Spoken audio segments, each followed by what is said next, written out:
Hey YouTube, I am here to do a brand new series review.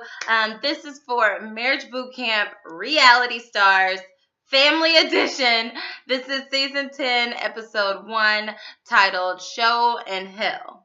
Kind of doing some wordplay off of show and tell. Okay, but we will get into that. This is a very interesting season. For those of you who have watched Marriage Boot Camp in the past, it's typically focused on couples.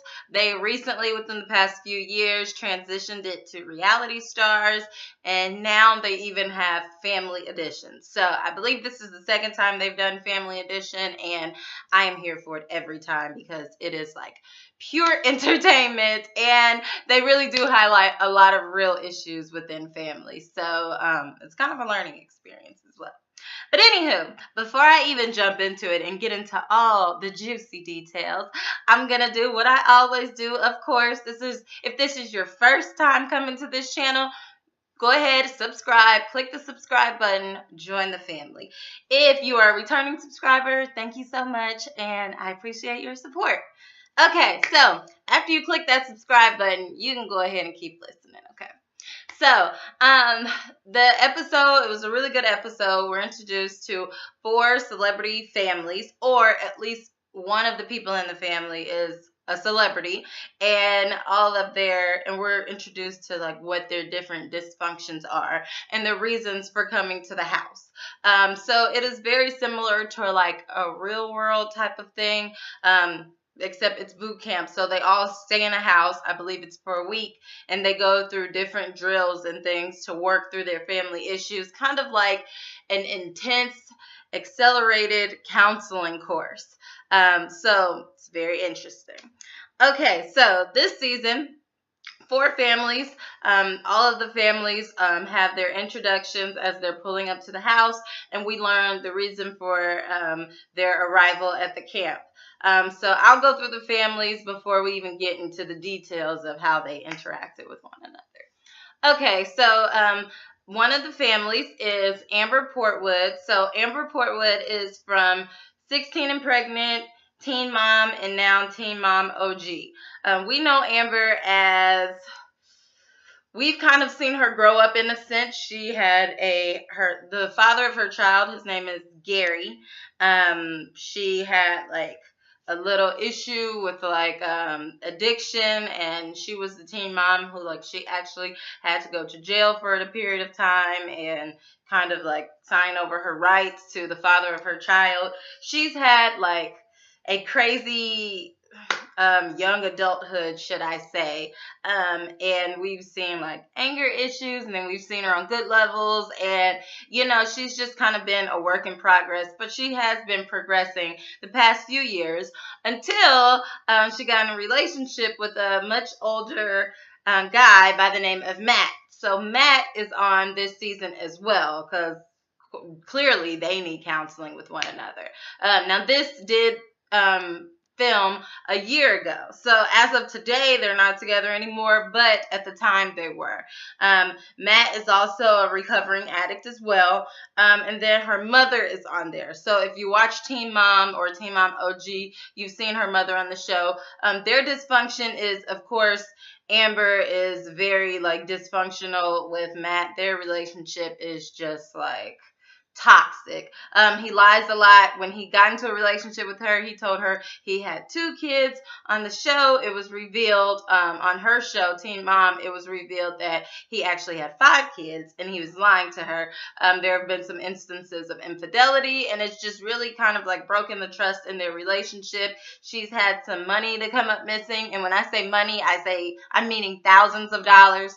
So she just really doesn't trust him. But even throughout all of this, she was still with him. So clearly she loved him. So that's one of the reasons why they're there. Their mother was there because, of course, like when you have issues, when your daughter has issues with the person that she's in a relationship with, you're clearly going to have issues with them. And then sometimes Amber and her mom, like they haven't been the best of friends because of everything that like has occurred like in her childhood, what she saw growing up, and then occurring in her adulthood as well. But her mom is a very passive person as well too. So I believe she's very passive, but Amber is like very angry at this point in her life. So I believe those things will be worked out this season. Okay, the next celebrity family we have is Jim Jones, Chrissy, and his mother. Yeah, I know her name. What is her name? Mama Jones, Nancy Jones. Okay, so I can assume that many people know Jim Jones. He is a famous rapper.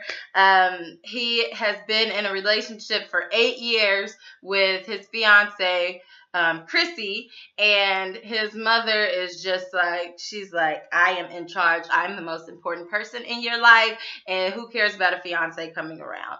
And of course, in any type of relationship, that's going to cause problems when the mother seems as though she's competing with the fiance's soon-to-be wife.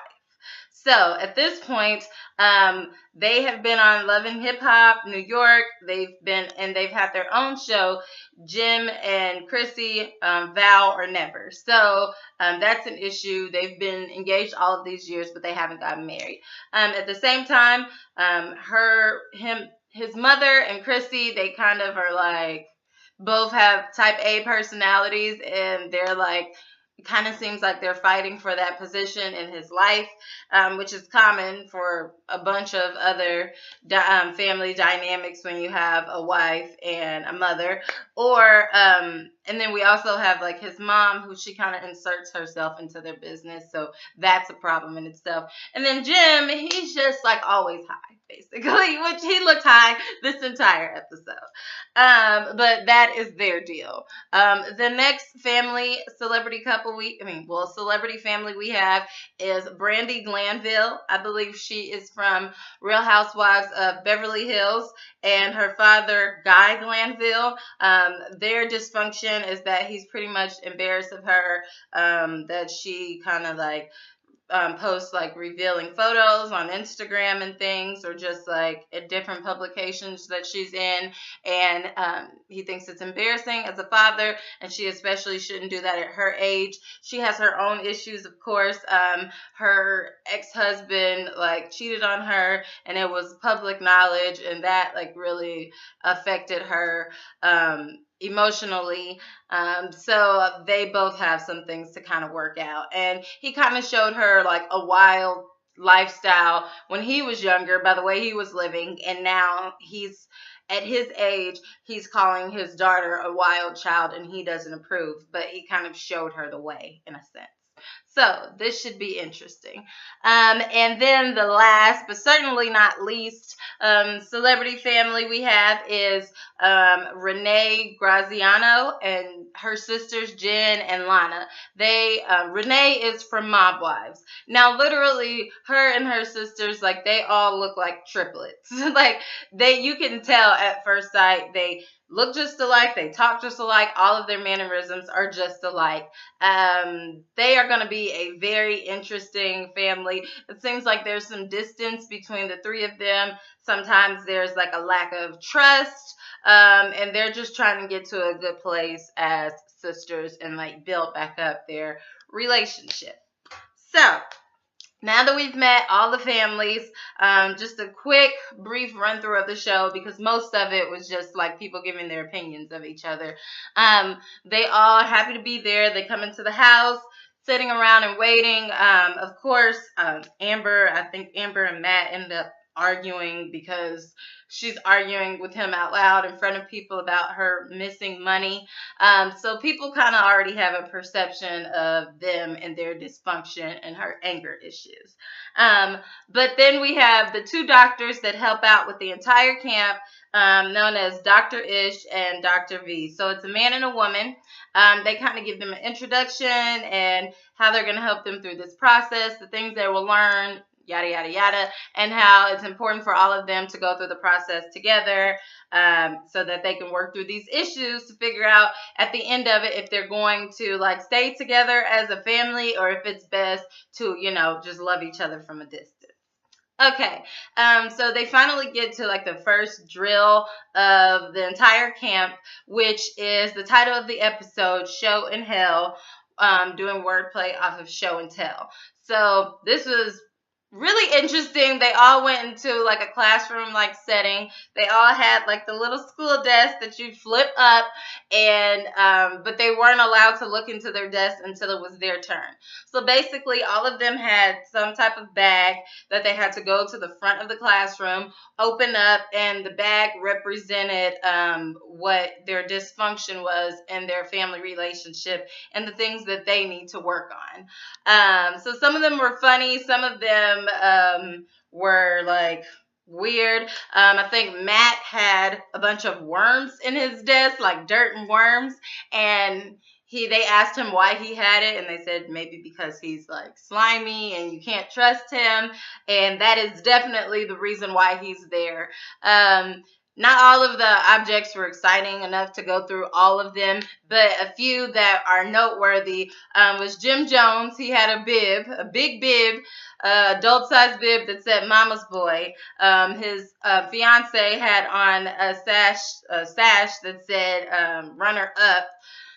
Let me see, what was another good one? Brandi Glanville, her dad, Guy Glanville, he had like these like fake plastic, like they were supposed to be like they kind of look like breast implant samples, but he's like literally like holding them like this while he's talking in front of the class, and he's like squeezing it was just the weirdest thing ever.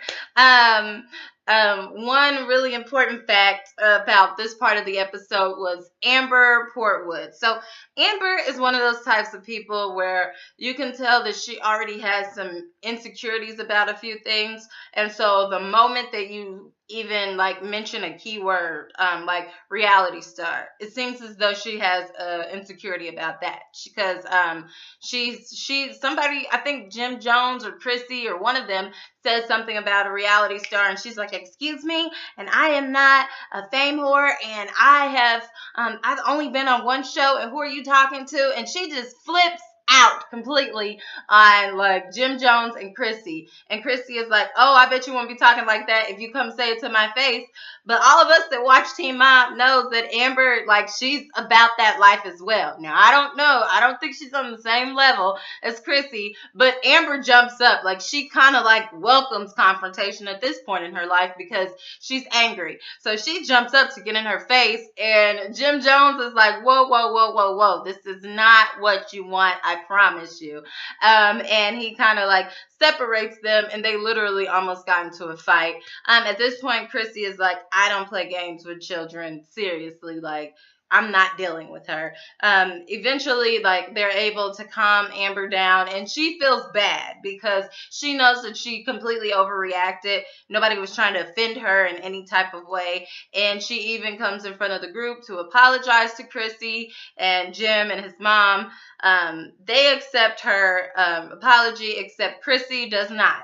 And Chrissy is like, you know what? You can't just apologize to me and then just expect me to be okay with it. Like, no, I'm not okay with what you did. So I don't accept your apology. So then Amber gets mad and was like, see, that's what I'm talking about. And of course, the instructors over the entire boot camp tell her, you can't get upset because somebody doesn't accept your apology. You just simply give them time, or you show them different. So whatever. And that was definitely a key nugget, because there's a lot of people out there that apologize and they feel like that's just supposed to fix everything, when a lot of times it's much deeper than that.